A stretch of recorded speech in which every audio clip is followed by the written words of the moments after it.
Voilà, monsieur, merci de votre fidélité. 20h, voici les titres de cette édition sommaire. Le président sierra-léonais est en visite à Dakar. Son Excellence Julius Maada Bio a été reçu par le président de la République, son Excellence monsieur Bassirou Diomaye Faye, au palais. Les deux chefs d'État s'engagent à intensifier la coopération bilatérale et renforcer l'intégration régionale. Ce 15 août, les fidèles catholiques ont célébré l'Assomption. L'Église invite les fidèles à suivre les pas de la Vierge Marie.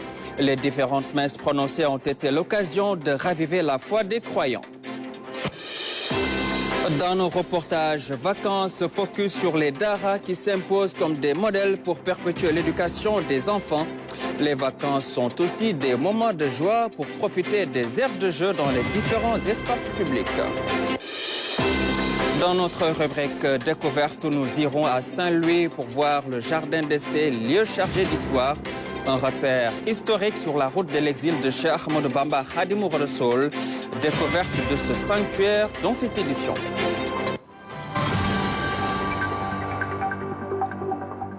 Bonsoir et bienvenue. Accueil fraternel au Sénégal du président sierra-léonais, président en exercice de la CEDEAO, son Excellence Julius Maada Bio. Une visite de travail placée sous le signe du dialogue et de la coopération au service de l'intégration régionale. Cette visite et cette rencontre marquée par un entretien au Palais de la République illustre l'engagement commun des deux chefs d'État à renforcer la coopération bilatérale et à œuvrer à l'intégration et la stabilité de notre espace communautaire. Aboubakry Kane. Arrivé à l'aéroport militaire Léopold Sédar Senghor de Yoff à la mi-journée, sous une pluie battante, le président de la République de Sierra Leone a été accueilli par son homologue, le président de la République Bassirou Diomaye Faye. Julius Maada Bio, qui dirige également l'organisation ouest-africaine, effectue à Dakar une visite de travail pour relever les nombreux défis, notamment sécuritaires. Je voudrais toujours souhaiter la bienvenue au président Bio, premier citoyen de l'ensemble des pays de la CEDEAO, en ce sens que nous l'avons mandaté pour porter la présidence de la communauté pour le mandat en cours. Sous ce rapport, il pourra toujours compter sur le Sénégal, mon soutien personnel, le soutien de l'État du Sénégal et de l'ensemble des collaborateurs que nous avons à différents niveaux pour l'aider à réussir sa mission à la tête de la CEDEAO. Nous avons un destin sécuritaire lié. Nous avons besoin de l'engagement de l'ensemble des chefs d'État aux côtés du président en exercice pour réussir à relever ces défis fondamentaux sans lesquels on ne peut bâtir aucun développement durable. My visit here is to meet with my brother and friend.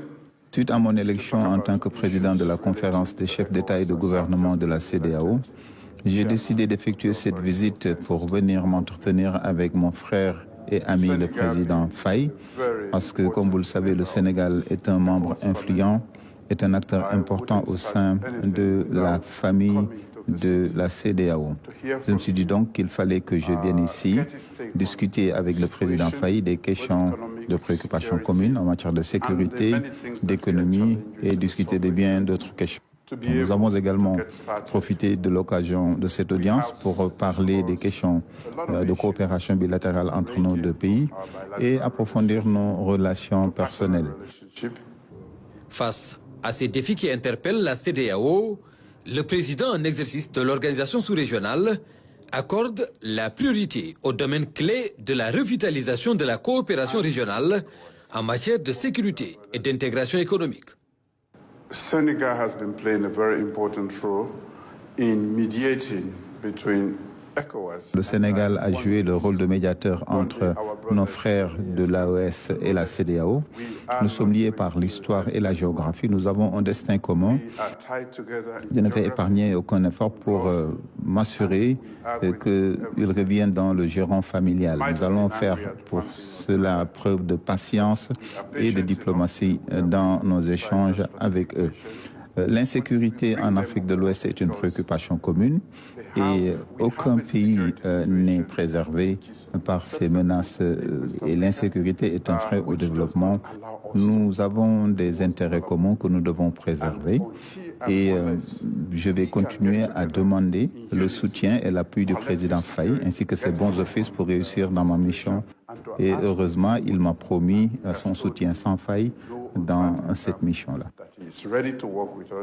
Cette rencontre illustre également l'engagement du président Bassirou Diomaye Faye à renforcer la coopération bilatérale avec la Sierra Leone et à œuvrer pour l'intégration et la stabilité de notre espace communautaire. Nous avons fait des progrès majeurs suite à ma visite d'amitié et de travail en Sierra Leone à la suite de mon élection l'année dernière et d'une autre par le Premier ministre qui a permis de concrétiser davantage les relations de coopération économique que nous devons davantage renforcer. La CEDEAO aussi, c'est l'intégration économique, au-delà de l'intégration des peuples, et cela doit se traduire par une mise en relation des entreprises de la CEDEAO pour prendre en commun des projets importants qui ont une répercussion positive sur l'ensemble des économies de la sous-région. Et sous ce rapport, je lui ai assuré de toute ma disponibilité à renforcer le partenariat entre la Sierra Leone et le Sénégal et à le diversifier. À la croisée des chemins, la CEDEAO doit plus que jamais renforcer la collaboration entre ses États membres et travailler pour une sous-région paisible et prospère. Voilà donc le président Sierra Leone, Julius Maada Bio, qui a été reçu par le président de la République, son Excellence M. Bassirou Diomaye Faye. La communauté chrétienne célèbre l'Assomption ce 15 août, un moment de foi, de recueillement et de joie pour les fidèles à travers le monde. La cathédrale de Dakar a accueilli la messe solennelle présidée par le curé abbé Jacques-François Diouf, qui a invité les fidèles chrétiens à marcher sur les pas de la Vierge Marie en cultivant l'humilité. Nous suivons là le compte-rendu de Ramatoulaye Ndiaye.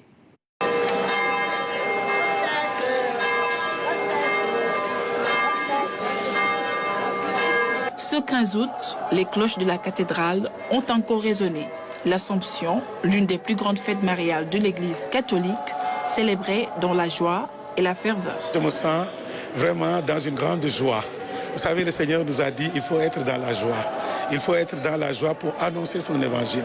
Donc je suis très content de ce jour, très content pour notre maman Marie, très content de pouvoir le fêter. Et c'est cette joie que je veux partager dans tout le monde entier. C'est une journée particulière pour en fait tous les catholiques qui ont une vocation particulière pour la mère de Jésus. Marie est la mère de Jésus. C'est pour cela et cela principalement que nous la fêtons aujourd'hui. Les fidèles catholiques ont répondu en masse à l'appel.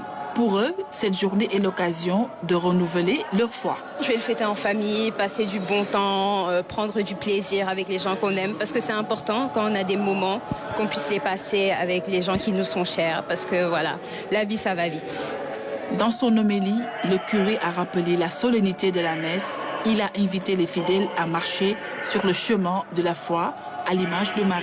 En tant que catholiques, enfants de Marie, nous devons avoir aussi ce regard vers elle pour l'imiter. Imiter son humilité, imiter sa joie de servir les autres, imiter aussi son obéissance à Dieu.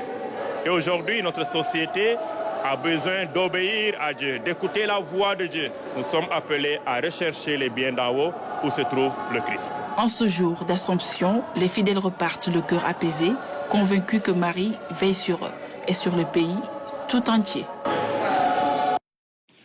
À l'église Saint-Paul de Grand-Yoff, les fidèles catholiques se sont massivement réunis pour célébrer l'Assomption, une journée marquée par des prières, des chants liturgiques, des témoignages de foi dans une ambiance chaleureuse et empreinte de ferveur. Reportage de Mami Mengenau. C'est dans une ambiance de ferveur et de recueillement que les fidèles chrétiens se sont rassemblés ce vendredi à l'église Saint-Paul de Grand-Yoff pour célébrer la fête de l'Assomption. Pour beaucoup de fidèles, c'est l'occasion de renouveler leur foi et de placer leur confiance en la Vierge Marie. La journée d'aujourd'hui, je l'ai vécue avec une grande joie, une joie immense, parce que notre mère, Maman Marie, a été élevée au ciel. C'est notre médiatrice. Tous nos projets, tous nos peines, toutes nos joies, nous confions toutes ces joies à Marie. Donc aujourd'hui, c'est une très grande fête pour nous. C'est la prière qui est l'essentiel, parce qu'à la messe, on est venu à la messe, on a fêté tout le monde, voilà. On fait des concerts aussi la veille, concert marial pour la Vierge Marie, pour le magnifier, voilà. Donc aujourd'hui, c'est la messe. On rend grâce à Dieu pour tout ce que Dieu a fait pour Marie. Le prêtre, dans son homélie, est revenu sur l'importance spirituelle de cette journée.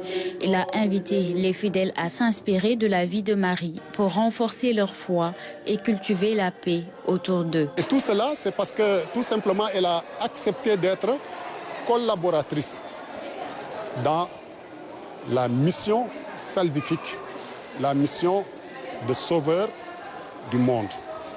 Alors, nous aussi, nous sommes interpellés à travers la solennité d'aujourd'hui pour que aussi nous soyons des gens, des croyants, des disciples de Christ qui acceptent de collaborer avec Dieu dans l'écoute et l'obéissance à sa volonté.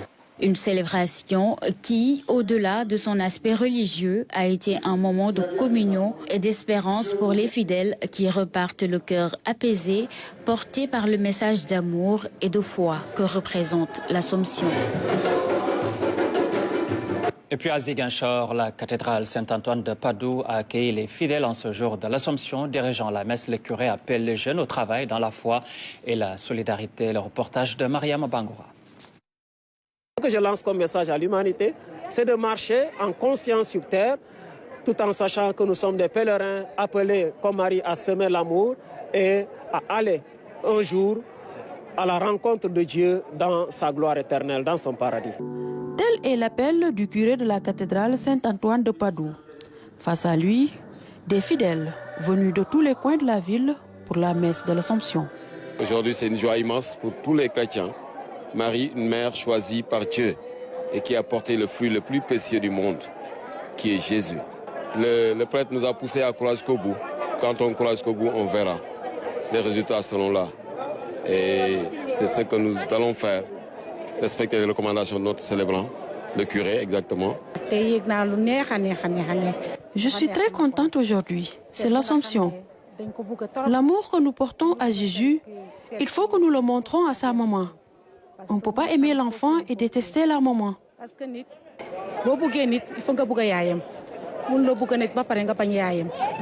Dans son homélie, le curé appelle les jeunes au travail et à la citoyenneté.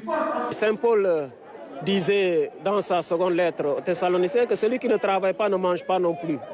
Donc l'être humain doit travailler. Le travail dignifie. Le travail est l'œuvre de l'humain. Les animaux ne travaillent pas. Alors, en saison hivernale, nous avons toujours connu la pluie le 15 août. Cette année, on n'en a pas beaucoup reçu. Ma prière, c'est qu'on ait un hivernage pluvieux et que les semences qui seront jetées en terre portent du fruit en abondance pour nourrir les hommes et qu'à travers aussi ce que nous récoltons, nous puissions partager avec les pauvres ceux qui n'ont pas leur pitance quotidienne. Pour les fidèles, l'Assomption est l'occasion de remémorer la vie de Marie et de son dévouement au Seigneur. À Savoigne, la célébration de l'Assomption a rassemblé des centaines de fidèles autour du nouvel archevêque de Saint-Louis, Monseigneur Augustin Simel Ndiaye. La messe solennelle a été un moment pour raviver la foi des fidèles catholiques. Bakary Dembossi à Saint-Louis. Les chants ecclésiastiques ont rythmé la paroisse de Savoigne à l'occasion de la célébration de l'Assomption. C'est le nouvel archevêque du diocèse de Saint-Louis, Monseigneur Augustin Simel Ndiaye, qui a dirigé cette messe solennelle. Une occasion saisie pour rappeler l'importance et la sainteté de l'événement. Marie, choisie par le Seigneur, préservée de tout péché. Dieu nous montre une image de ce qui sera notre futur de demain. Donc c'est un signe d'espérance pour nous. Donc ce qui est petit, Dieu l'a fait grand. Ce qui était humble, Dieu l'a relevé. Et c'est ça le cantique d'action de grâce de la Vierge Marie. Des centaines de fidèles chrétiens ont assisté à cette cérémonie religieuse. Une ambiance de ferveur, de dévotion et d'enseignement a marqué ce moment fort et spirituel. Savoigne, je viens d'arriver dans le diocèse et il me semblait important de commencer par le sanctuaire marial, c'est-à-dire de trouver Marie, la mère de Dieu, notre mère, la mère du diocèse, et de lui confier mon ministère épiscopal.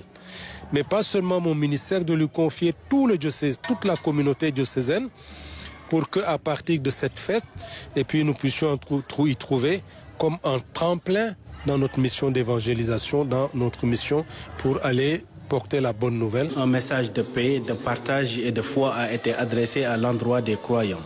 Le message, c'est celui de la mission. Chacun de nous est invité à se lever comme Marie et à aller annoncer la bonne nouvelle. Ce que nous portons, l'amour de Dieu que nous portons en nous-mêmes, nous ne pouvons pas le garder. Nous n'avons pas le droit de le garder jalousement pour nous.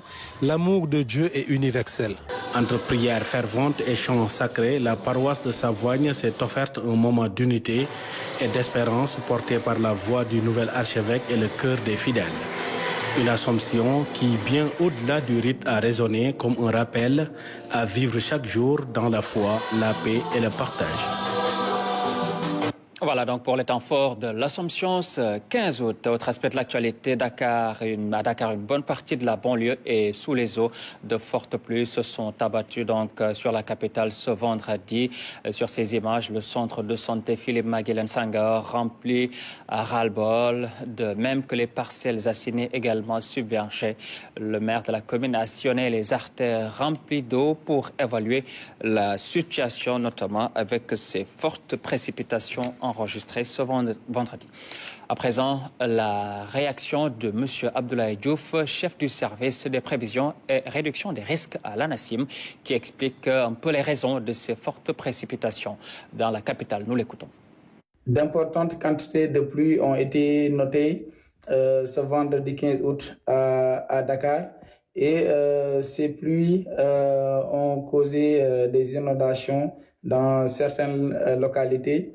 Tels que Ngor, Yoff et aussi aux parcelles assignées et à Pikine. Il faut quand même savoir que ce sont des pluies localisées qui étaient positionnées un peu sur l'axe Dakar-Grande Côte, ce qui a fait que certaines localités de Dakar n'ont pas reçu des pluies importantes alors que d'autres en ont reçu des quantités qui étaient très élevées, supérieures à 50 mm. C'est le cas au niveau de la station de Dakar-Yoff où nous avons recueilli 77 mm. Récemment, la nuit du 13 au 14 août, Tambacounda a également reçu 152 mm, ainsi que plusieurs villes qui se situaient au centre du territoire, telles que la région de Kaffrine et ses environs, mais aussi d'autres localités. Mais quand même, c'est une situation qui était prévue par les services météorologiques de l'ANACIM bien avant son arrivée, étant donné que un bulletin basé sur les impacts, c'est-à-dire un bulletin de prévision de risque d'inondation, a été élaboré et diffusé avec les populations pour que chacun puisse être au courant de ces phénomènes et prendre les devants avant son arrivée. Voilà, donc c'était les éclairages de M. Abdoulaye Diouf, chef du service des prévisions et réduction des risques à l'ANACIM. Autre aspect de l'actualité. Cérémonie de départ des boursiers sénégalais. Il s'agit d'un programme de bourse de développement des ressources humaines lancé en 2022 par le gouvernement du Sénégal avec l'aide du Japon grâce à son budget d'aide publique au développement. Louis Bizza. Ils sont 10 au total, 10 boursiers, tous agents de l'État, bénéficiaires de cette troisième promotion sélectionnée au terme d'un processus rigoureux. Ils ont un délai de 2 ans pour mener leurs études avec engagement et détermination au pays du soleil levant. L'objet de ce programme est de renforcer les capacités administratives du gouvernement du Sénégal en offrant la possibilité à ces jeunes administrateurs compétents et à ceux appelés à jouer un rôle de leadership, d'obtenir un diplôme de master dans des universités japonaises. Le programme JDS est une des initiatives phares de la coopération japonaise qui priorise les ressources humaines bien formées. Le Japon, terre de tradition et d'innovation, vous accueillera avec des bras ouverts. Vous aurez l'opportunité d'apprendre un système éducatif reconnu mondialement, de travailler aux côtés de professeurs émérites et éminents et de collaborer avec des étudiants de divers horizons. Ce programme est financé par le Japon et mis en œuvre par la JICA. Les résultats positifs déjà obtenus avec ce programme nous encouragent à le poursuivre, à le renforcer. Le Sénégal et le Japon partagent de nombreuses valeurs fondamentales communes. Parallèlement, le Japon se caractérise par une grande diversité culturelle et sociale, ainsi que par son efficacité, sa rationalité et ses traditions. Ces nouveaux boursiers symboliseront un pont qui relie le Sénégal et le Japon en termes d'amélioration des capacités administratives qui servent comme base solide d'un développement économique et social. À Dakar, dans les quartiers populaires, l'apprentissage du Coran reste un repère essentiel pour de nombreuses familles. En cette période de vacances, les écoles coraniques prennent le relais pour des espaces d'encadrement, de transmission de valeurs et de protection sociale. Papa Babacar Ndour. Entre deux gobelets de café Touba servis à sa clientèle, Mam Cheikh se transforme en maître coranique. Sous cet abri de fortune à la rue 35, angle 26 de la Médina, il initie ses enfants à l'apprentissage du Coran. J'ai toujours voulu enseigner le Coran. Après avoir implanté mon commerce de café à Touba, j'ai commencé à apprendre aux enfants la lecture. De là, les voisins m'ont amené leurs enfants pour que je leur apprenne le Coran en cette période. Il y en a qui continuent à venir durant l'année scolaire. Son engagement vient résoudre une casse-tête pour les parents, trouver un passe-temps utile à leurs enfants en cette période de vacances. Les enfants ne faisaient que traîner dans la rue, mais grâce à Baïcher, on ne s'inquiète plus. Il est vraiment généreux. Et le résultat est déjà là. Mon fils commence à réciter des versets. Nous étions tout le temps stressés durant les vacances. Mais depuis que Baïcher a placé les enfants sous son aile, on est tranquille et très satisfait du résultat. Cette forte demande a favorisé l'émergence d'un concept dénommé la Dara Vacances. L'objectif est de canaliser les enfants par des activités ludiques autour de l'apprentissage du Coran. Pendant les vacances, la plupart des enfants sont à la maison.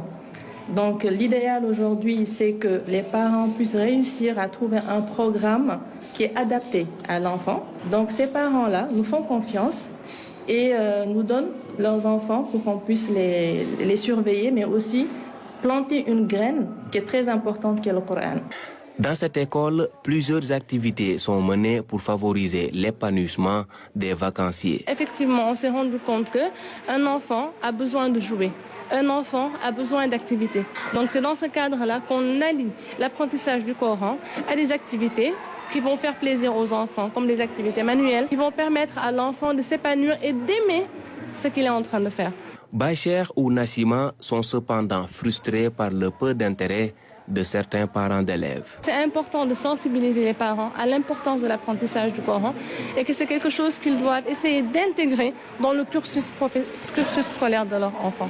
La majorité veut juste garder les enfants, ce qui fait qu'à la rentrée scolaire, ils ne viennent plus. Nous sommes dans un éternel recommencement. Les écoles coraniques refusent du monde en cette période de vacances. Certains parents y voient le moyen de caser leur progéniture. Mais en dehors du babysitting, c'est l'occasion de renforcer l'éducation des enfants par le Coran. Au même moment, pour d'autres enfants, les vacances scolaires sont des moments de joie, transformant ainsi les espaces publics en un vaste terrain de jeu. Ainsi, ils parcourent les rues, les plages et même les salles de jeu, tout ceci en quête d'occupation. Diary Bassiro Sissé. Dans le cybercafé, les regards des enfants sont fixés sur les écrans bleus. En ces temps de vacances, ils sont nombreux à passer du temps dans cette salle de jeu.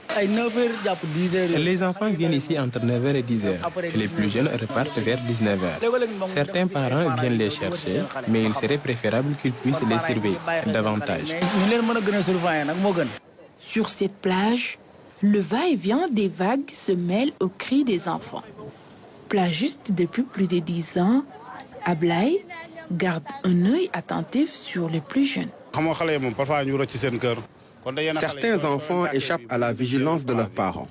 Nous préférons les laisser ici, car cette plage est bien encadrée. Sinon, ils pourraient se rendre sur des plages non surveillées. En revanche, lorsque la mer se montre agitée, nous les renvoyons pour éviter tout risque. Pour offrir une alternative sécurisée, certaines structures proposent des activités encadrées. Nous avons beaucoup d'activités d'éveil d'abord pour les tout petits. Ensuite, nous avons des activités sportives. Nous avons des activités manuelles. Et nous faisons beaucoup de sorties, beaucoup de découvertes pour que les enfants puissent s'épanouir. Dans le même esprit, l'Association des animateurs sans frontières organise des jeux collectifs afin de détourner les enfants des plages non surveillées. Les animateurs socio-éducatifs qui sont à Guédiawaye, c'est-à-dire que pourquoi pas se réunir et faire une association qui va regrouper les enfants pendant les moments de vacances, faire des activités avec des activités de sensibilisation, des activités qui vont leur permettre de s'occuper, de ne pas aller à la plage pour se baigner. Au milieu de se laisser aller, certains parents choisissent la prudence absolue. Je ne préfère pas laisser mon enfant sortir seul, d'autant plus qu'il n'est pas d'ici. Parfois, nous sortons ensemble. Je lui montre comment utiliser les transports en commun, comme le BRT, et je l'accompagne aussi à la plage. Offrir des loisirs aux enfants tout en garantissant leur sécurité. Un défi renouvelé à chaque période de vacances scolaires. À présent, à la croisée de l'esthétique et du bien-être, le henné fascine depuis des siècles par son pouvoir ornemental et ses bienfaits naturels utilisés comme art corporel dans de nombreuses cultures. Il est aussi reconnu pour ses vertus apaisantes et purifiantes sur le corps. À Dakar, ces traditions millénaires se réinventent entre héritage ancestral et influence contemporaine. C'est un reportage de Hawa Abidjan. Le henné, appelé Fudun en Wolof, est utilisé depuis des siècles dans de nombreuses cultures. Le poudre naturel est obtenu à partir des feuilles séchées d'un arbuste appelé Lawsonia inermis, son nom scientifique. Au Sénégal, il est principalement apprécié par les femmes pour son usage esthétique. Ça a son côté esthétique, mais aussi ça a son côté thérapeutique. Actuellement, les femmes n'ont plus besoin d'attendre les événements, elles le font tout le temps. Avec la modernisation, différents types de henné sont actuellement utilisés par les femmes. On travaille uniquement avec du henné traditionnel. Mais comme tout le monde le sait, l'henné naturel ne prend pas une bonne couleur très vite. Donc du coup, on a recours à des huiles essentielles qui vont nous aider à ce que le henné donne une couleur foncée très vite. Par contre, le henné chimique, vous en trouvez tout le temps. Et ça peut vous créer des problèmes et créer des problèmes à la cliente. Pour les femmes, le henné reste un élément très apprécié. Pour moi, le henné, c'est très important. On dit que ça a des vertus thérapeutiques, ça protège aussi du mauvais œil. En plus de ça, c'est très pratique, c'est joli à voir. Au-delà de son aspect décoratif, le henné est également utilisé par certains pour les soins du corps et du visage. Passionné par cette plante aux multiples vertus, Aminata a souhaité aller au-delà du simple usage esthétique. Les produits que je fabrique avec le henné, ce sont des soins corporels et des soins de visage. La base, c'est le henné naturel parce que je veux être exclusivement sur du henné. C'est des produits qui sont là en fait pour corriger tout ce qui est imperfection sur la peau de la personne. Dans la fabrication des produits cosmétiques, elle cherche à mettre en avant les nombreux bienfaits du henné.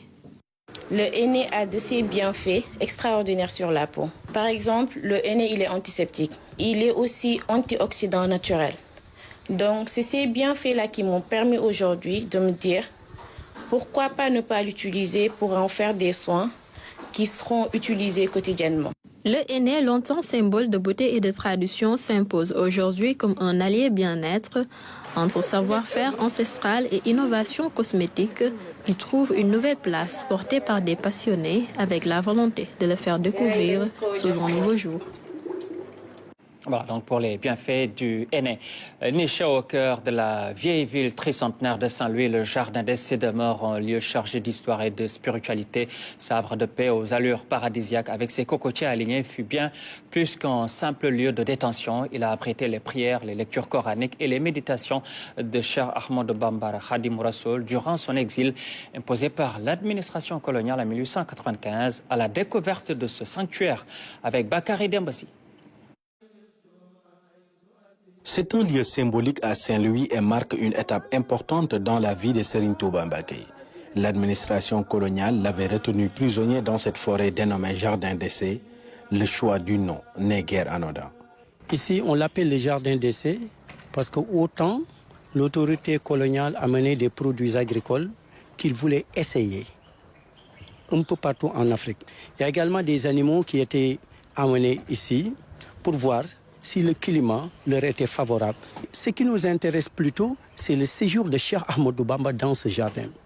Après le procès du 5 septembre 1895, lorsque le Cheikh a prié ces 2 rakas qui ont duré 45 minutes, au niveau de la gouvernance, l'autorité avait manifesté une colère sans commune mesure. Après qu'il ait pris le Cheikh, il l'a amené ici, au Jardin d'essai, pour qu'il soit détenu pendant un temps bien déterminé. Cet endroit niché dans un coin de la ville tricentenaire regorge de plein d'histoires. Sous cet arbre mythique, le Cheikh passait son temps à adorer son Créateur en priant et en lisant le Saint-Coran. Le symbole de cet arbre, c'est quoi? Lorsque le Cheikh était dans le jardin, il y avait des animaux. Le jardin était vraiment un peu opaque d'arbres et personne ne pouvait le voir des fois. Lui, c'est lui-même qui a choisi quand même cet arbre-là. Il venait ici pour prier, mais pour écrire, mais également pour faire ses actes de dévotion. Ces cocotiers alignés donnant l'allure d'une vie paradisiaque étaient la zone de prédilection où le fondateur du mouridisme faisait des va-et-vient à l'approche du crépuscule. Cet espace est appelé lieu de détente du Cheikh. Une place que l'on appelle le lieu de détente du Cheikh.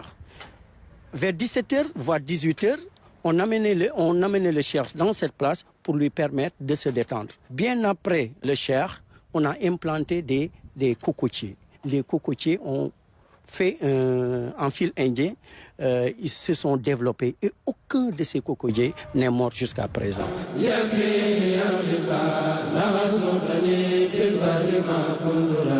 Chaque année, la communauté mouride résidente à Ndar organise la rituelle prière des 2 rakas au Jardin d'essai. D'autres viennent souvent pour se recueillir et déclamer les chassidas. Lors du Magal des Rakas qui date du 29 au 5 septembre, les gens viennent se recueillir. Le courrier des Rakas organise chaque année ici une journée très importante.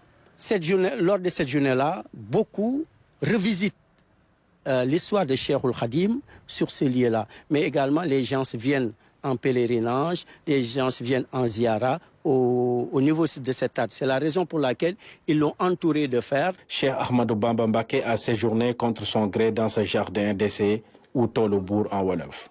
Plusieurs miracles sont notés dans ce sanctuaire, comme lors de son isolement dans une cellule avec un lion affamé.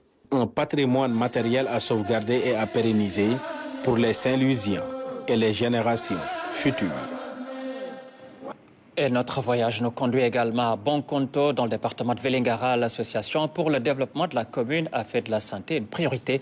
Chaque année, elle offre aux habitants des consultations médicales gratuites. Et pour cette édition, des dizaines de garçons issus de familles modestes ont été circoncis grâce à la mobilisation des bénévoles et du personnel de santé. Diane Sissé. À Bonkonto, comme partout en Casamance, le mois d'août est souvent synonyme de fortes précipitations. Le ciel peut ouvrir ses vannes à tout moment, mais cela n'empêche pas les habitants de vaquer à leurs occupations.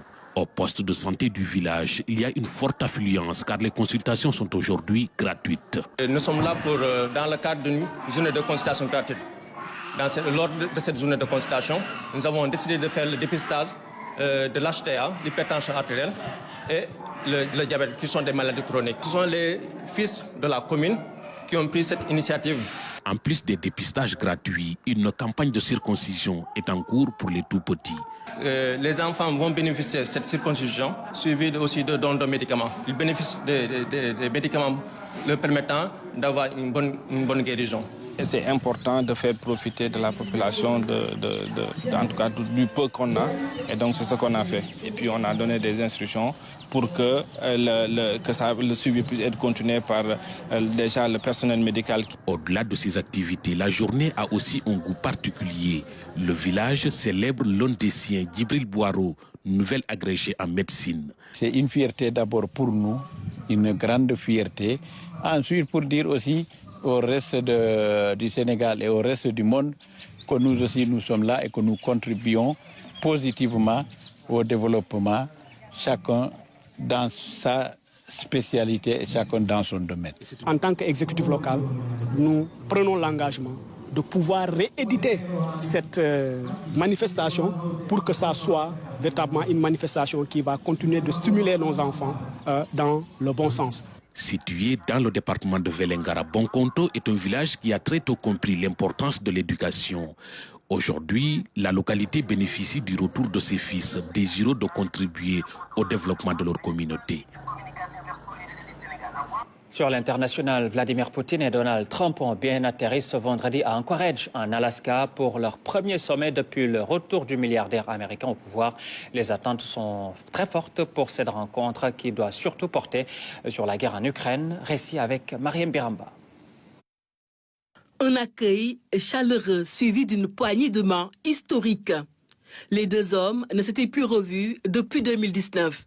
Pour l'heure, tous les regards sont rivés ce vendredi sur Anchorage, ville côtière d'environ 300 000 habitants, une des plus grandes agglomérations de l'État américain de l'Alaska. L'Alaska qui a accueilli ce sommet historique entre Donald Trump et Vladimir Poutine.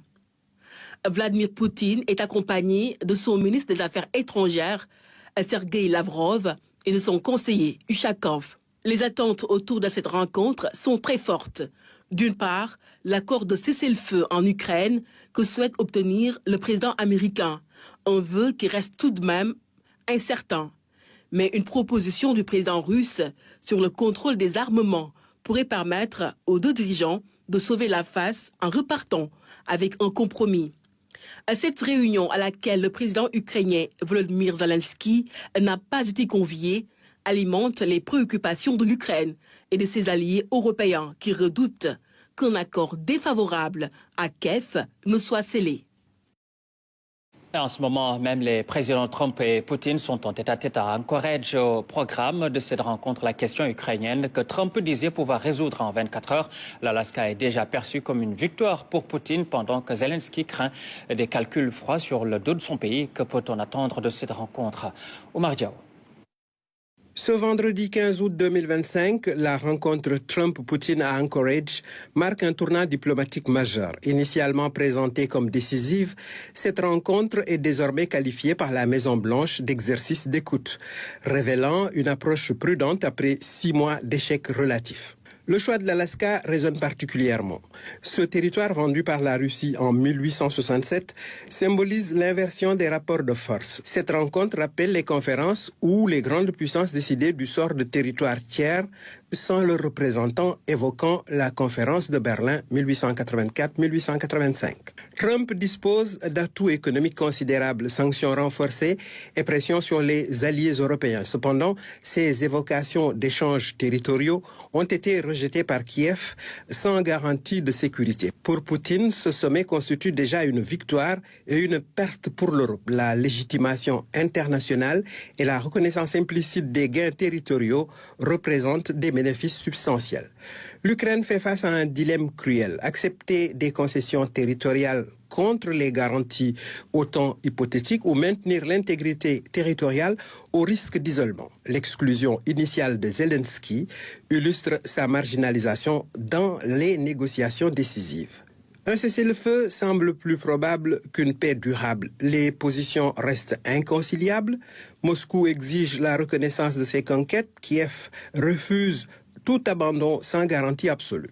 Cette rencontre pourrait établir une solution gelée plutôt qu'une résolution définitive entérinant un statu quo insatisfaisant pour toutes les parties. Merci beaucoup, Marjo. Pendant ce temps, en Afrique, l'actualité reste dominée par la Côte d'Ivoire, où la commission électorale vient de publier un nouveau calendrier des élections législatives. Au Mali, c'est la tentative de déstabilisation du pays qui occupe l'actualité. Un ressortissant français a d'ailleurs été arrêté pour connivence avec les forces intérieures. Ramatoulaye Ndiaye. Au Mali, quelques jours après la tentative déjouée de coup d'État, les autorités affirment avoir arrêté un ressortissant français. Les autorités du Mali le soupçonnent de connivence avec des éléments intérieurs des forces armées maliennes. Une tentative de déstabilisation qui vise les militaires au pouvoir à Bamako. Le communiqué du gouvernement paru ce matin fait état d'une situation sous contrôle et parfaitement maîtrisée. Le président Assimi Goïta a invité le peuple à garder sa sérénité. Il a par ailleurs loué le patriotisme des forces armées malienne.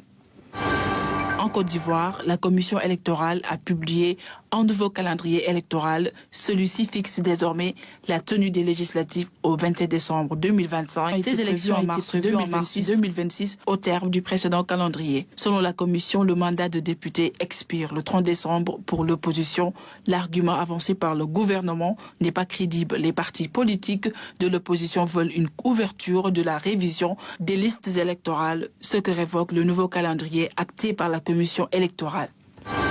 Gaza, les grandes ONG internationales n'ont pas encore pu livrer d'aide humanitaire à Gaza. Dans une lettre publiée jeudi 14 août, plus de 100 ONG étrangères dénoncent la nouvelle législation israélienne utilisée pour refuser leurs demandes. Pour le seul mois de juillet, 60 demandes ont été rejetées par l'État hébreu. Les convois contiennent des biens de première nécessité à Gaza, affirment ces organisations humanitaires, malgré les déclarations des autorités israéliennes selon lesquelles il n'y a pas de limite à l'entrée de l'aide humanitaire à Gaza. La plupart des grandes ONG internationales n'ont pas été en mesure de livrer un seul camion de fourniture vitale depuis le 2 mars, accuse la lettre.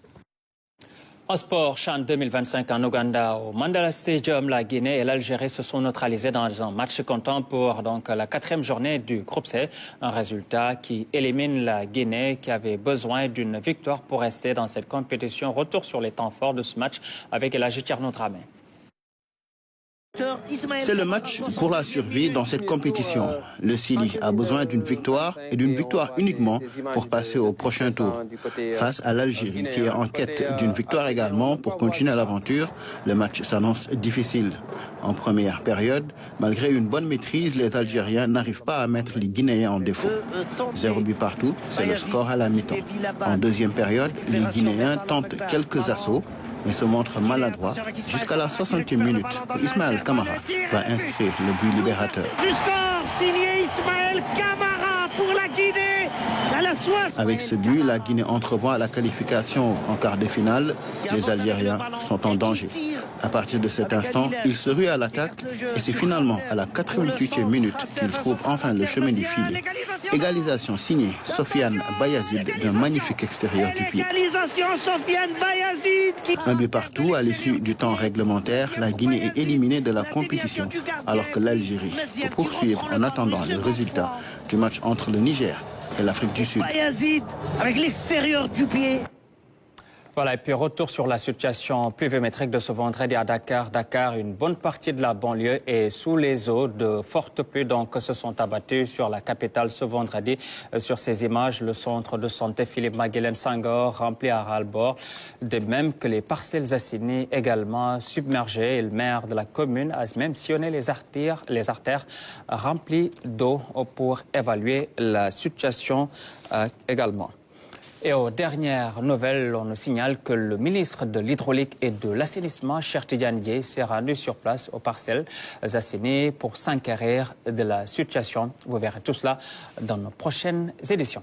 Merci à vous tous de votre attention. C'est la fin de ce journal. Je vous souhaite de passer une excellente soirée.